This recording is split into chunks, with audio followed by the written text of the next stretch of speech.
When I was teaching at Howard University in the 1960s, I taught a course that I kind of culturally disguised as modern art and aesthetics, and I was really teaching about protest art, the role of art in contemporary society. And I went back, of course, historically, to how artists looked at the social scene, Goya and artists like that, Picasso and Guernica and things like that.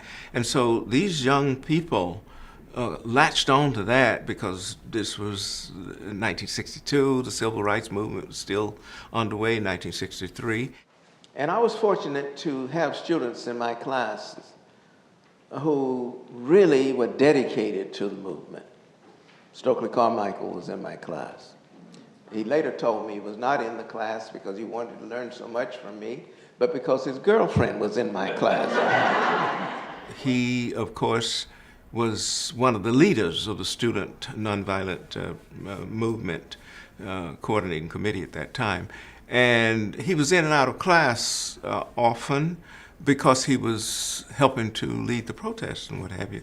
And I recall once giving an assignment in which he turned the paper in that I was not satisfied with, and I called him in and I said, you know, you can do better than this is not you. And he said, but I'm in the movement. I said, we're all in the movement. To me, and I remember arguing with Stokely. He wouldn't want me to call him Stokely now,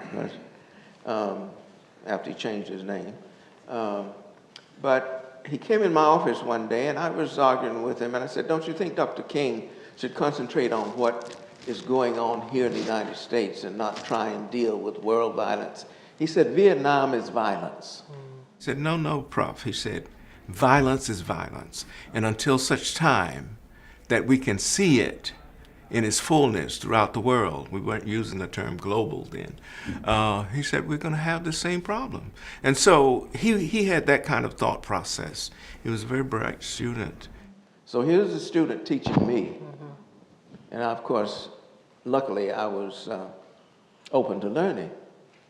And so he and so many others of that era were there at what I would call the necessary time, not the convenient time, but the necessary time, because they became instruments of change, and they were the ones who helped to foster the way.